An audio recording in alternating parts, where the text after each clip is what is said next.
Bueno, continuamos un poco con el análisis del concepto de sociedades. Ahí tenemos que habíamos visto la pluralidad, que ya no es obligatoria, salvo con excepción de la SAU, donde es unipersonal, para las demás sí. Y vimos el concepto del otro elemento, que es organización, que estaba compuesto por 4, ¿cierto? El nombre, el domicilio, el plazo y el objeto. Otro de los elementos, estamos hablando siempre de los elementos extrínsecos en esta oportunidad. Otro de los elementos es cuando se refiere una o más personas organizadas conforme a algunos tipos previstos en la ley, se obligan a realizar aportes. Ahí en el concepto aportes tenemos el elemento fondo común. Y que decíamos anteriormente que es uno de las obligaciones principales de los socios, ¿verdad? De poder, de realizar el aporte para poder cumplir el objeto de la sociedad. Capital y objeto son dos elementos que están íntimamente relacionados. El aporte de los socios se puede dar de distintas maneras. Una de ellas es analizándola desde el punto de vista de qué cosas se aportan. Y en algunos tipos societarios vemos que podemos aportar de dos maneras. Capital, o sea, dinero en efectivo, bienes en especie, o sea, aportar este sillón, ese escritorio, aquella biblioteca. Y también la forma en que esos aportes se otorgan, ¿no? Es decir, cómo se dan las cosas. En derecho a las obligaciones lo habrán visto ustedes. Las cosas las podemos dar en propiedad o las podemos dar en usufructo, en préstamo. Bueno, para las sociedades que se responde de manera limitada, como la única responsabilidad que va a haber pesa sobre la sociedad, entonces las cosas se deben dar en propiedad. Es decir, nosotros aportamos este sillón, como decíamos, o este inmueble, y lo tenemos que dar en propiedad. En aquellas sociedades donde la responsabilidad es ilimitada, es decir, yo voy a continuar siendo el propietario de este sillón mientras subsista mi obligación para con la sociedad, entonces es indistinto, porque la responsabilidad es limitada y si él no alcanza el capital de la sociedad para satisfacer a los acreedores, seguimos contando con este sillón o este inmueble. Entonces, repasamos. Para las sociedades de responsabilidad limitada, las cosas hay que darlas en propiedad. Y para las sociedades de responsabilidad ilimitada, las podemos dar en usufructo, uso y goce. Entonces tenemos bienes capital, bienes en especie. Los bienes en especie o los aportes en especie, tenemos una gran variedad de formas de aportar otra cosa que no sean dinero. Podemos dar alguna propiedad, o sea, bienes materiales, como ser una herramienta, una máquina, un inmueble, bienes inmateriales como ser el derecho a un contrato de concesión, el derecho a un contrato de locación, podemos dar marcas, aportar, mejor dicho, marcas, patentes, inventos, es decir, hay una gama muy amplia que todos estos elementos que estoy nombrando también pueden abarcar lo que ustedes habrán visto en derecho comercial, que es un fondo de comercio. El fondo de comercio también se puede aportar como unidad. Es decir, que todos esos elementos, después la forma de transmisión de lo mismo será de manera individual a los bienes registrables, dependerá de la inscripción en el registro público, ¿verdad? Pero los bienes en especie hay una variedad importante de elementos que podemos aportar. También se puede realizar aportes con créditos que sean a nuestro favor, con documentos, pagarés, letras de cambio, cheques. en el cual estamos cediendo, transfiriendo esa titularidad a nombre de la sociedad. Lo importante en la pregunta de examen es: ¿podremos aportar una propiedad que se encuentre afectada a algún derecho real, como una hipoteca? Y sí, la respuesta es que sí, podemos hacerlo, pero del monto de la evaluación que le demos a ese inmueble, vamos a tener que restarle esa carga que tiene del crédito hipotecario, por ejemplo, de un crédito prendario sobre algún bien mueble. Tenemos también que estos bienes que damos en aporte, por ejemplo, la única sociedad que permite obligaciones de hacer es la sociedad de capital industria para el socio industrial. Ahí el socio industrial tiene la posibilidad, y la única posibilidad, el único aporte que puede hacer es de su trabajo. En cambio, el socio capitalista, y lo remarco un poco porque lo he visto en responsabilidades, el socio capitalista tiene que aportar capital, como su nombre lo indica, ¿no? Y el socio industrial aporta su trabajo. Obligaciones de hacer. Ya no son obligaciones de dar, como veníamos hablando, sino acá ya estamos hablando de obligaciones de hacer. Frente a estos aportes que realizamos, ya sea los créditos, ya sea maquinarias, como decíamos recién de manera de ejemplo, se responde. El socio responde por el efectivo cumplimiento, la efectiva inscripción a su nombre, a nombre de la sociedad, de estos bienes que aportamos, ¿verdad? Es decir, si aportamos un documento y ese documento viene rechazado, evidentemente no se cobra, no se puede ejecutar por alguna circunstancia jurídica. Entonces, bueno, ahí el socio que continuará siendo responsable, se lo deberá intimar o no, y no es obligación intimar el aporte, pero si no se cumple con esto, continúa la obligación del mismo. Lo mismo ocurre con los vicios. ¿Se acuerdan ustedes de los vicios redimitorios? Aquellos que pesan sobre las cosas que compramos o que vendemos.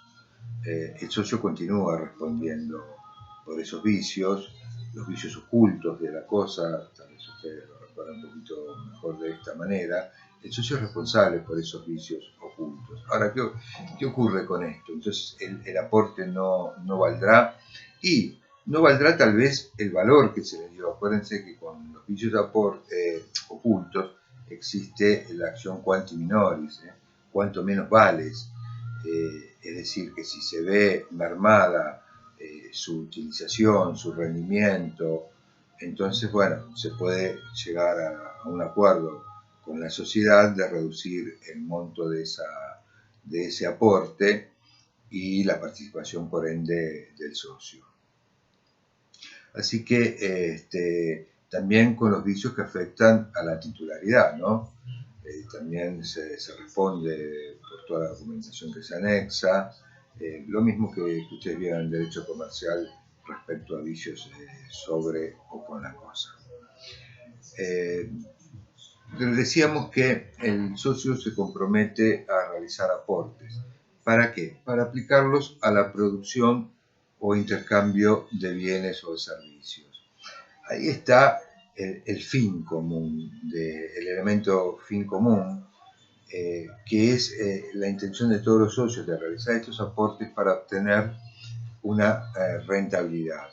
Nosotros, más que ganancia, hablamos de la expresión lucro, para obtener un lucro, porque el lucro no obligatoriamente significa que obtengamos dinero a cambio de ese actuar, de ese objeto. Podemos obtener réditos científicos, réditos en la elaboración, en la facilidad para preparar algún elemento con un sistema más adecuado. Es decir, obtener un lucro, una ganancia, que no siempre digo tiene que estar expresado en dinero. Fíjense ustedes, el ejemplo claro de esto es cuando una cadena de supermercados lanza sus productos, esas promociones de 2x1, de 4x3, 3x4, etcétera, ¿no? ¿Qué ocurre con esto? El supermercado, el negocio está perdiendo con eso porque está dando 4 unidades al precio de 2 o de 3. Bueno, lo que está es lucrando, porque lo que puede hacer con este accionar es tratando de eliminar a la competencia, ¿verdad? Entonces, no siempre es una obtención inmediata en lo económico, sino que esto puede repercutir en, como decíamos recién en otro ejemplo, eliminar la competencia y de esa forma tener mayores ganancias a futuro o imponer en el mercado determinado producto. Realizar aportes para aplicarlos a la producción e intercambio de bienes o servicios, obteniendo de hecho, bueno, este lucro. Pero también nos comprometemos a esto, pero también el socio se compromete, según el concepto del artículo número 1, soportando las pérdidas, distribuyendo las utilidades o soportando las pérdidas, porque esa es la parte aleatoria del negocio, ¿verdad? De la empresa. Acá tenemos que este elemento no puede faltar nunca, porque hace a la esencia de la parte comercial. Otorgar esa parte aleatoria de que no se sabe si va a haber rédito o no lo va a haber. Por eso es que hay distintas cláusulas que no se pueden colocar en el contrato, que como decía antes lo vamos a ver cuando veamos nulidades, cláusulas nulas y anulables. Y entonces la ganancia sin el afrontar las pérdidas, si nada se dice en nuestro contrato, estará sujeta a la proporción de nuestra participación en la sociedad. Es decir, si tenemos una participación del 10%, bueno, y no dijimos nada en nuestro contrato, obtendremos utilidades, si las hay, por un 10% de esas utilidades. Y afrontaremos las pérdidas en un 10% también. En cambio, podemos modificar esto en nuestro contrato, siempre que no caigamos en algo leonino o abusivo, y marcar cuáles van a ser nuestra participación en las ganancias, y si nada decimos de las pérdidas, será en la misma proporción y viceversa. Es decir, podemos modificar ese 10% de participación con tal vez tener un 13% en las utilidades, aunque nuestra participación sea del 10%. Es decir, no puede ser una cláusula leonina o abusiva hacia los demás socios. Como decía, nos estamos refiriendo acá a los elementos extrínsecos del contrato societario, pero el contrato societario también tiene elementos intrínsecos. Esos elementos son el consentimiento, obvio que no puede faltar en ningún contrato, y bueno, que todos ya lo vieron seguramente en contratos, así que no lo dejo para que ustedes los lean en los manuales, los repasen. Y el affectio societatis. El affectio societatis nos atenemos a un concepto dado por el doctor Alperín en sus innumerables textos, que nos dice que el affectio societatis, y que también lo relaciona, ¿se acuerda cuando hablábamos de las sociedades que en el derecho romano, que no lo había legislado, pero las sociedades eran por lazos de sangre, no de familia, hasta que después se amplió un poco esto.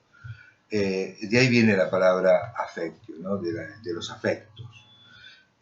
Acá, bueno, obviamente podemos conformar una sociedad sin tener afecto hacia una persona, sino que nos interesa comercialmente participar con ella. ¿Y cómo se demuestra este affectio societatis?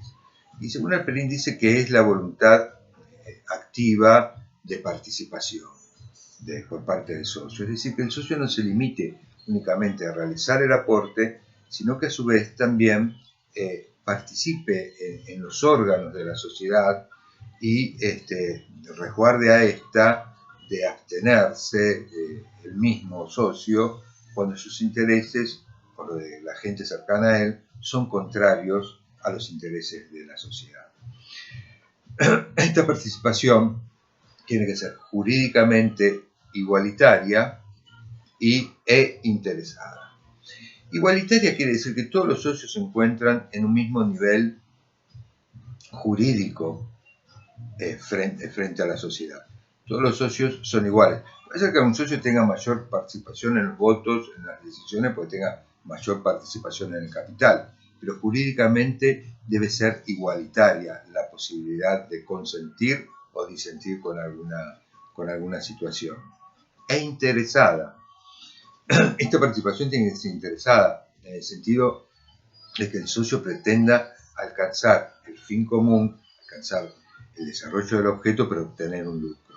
Y es ahí donde se unen todos los socios, en ese anhelo de obtener utilidades, lucro, ganancias, como lo queramos llamar, según el autor. Estos son elementos intrínsecos, como decía, consentimiento y affectio societatis. Si nos preguntan en el examen sobre affectio societatis, tratemos de atenernos al concepto de Halperin, que es muy claro y abarca todos los elementos, esa participación voluntaria, activa, esa participación igualitaria, jurídicamente igualitaria e interesada. Bueno, y con los elementos extrínsecos son los que acabamos de repasar juntos, esos principios del fondo común, que se referían al aporte, de la participación en las pérdidas, también en las ganancias. Cuando veamos cláusulas, vamos a analizar un poquito más en profundidad este tema.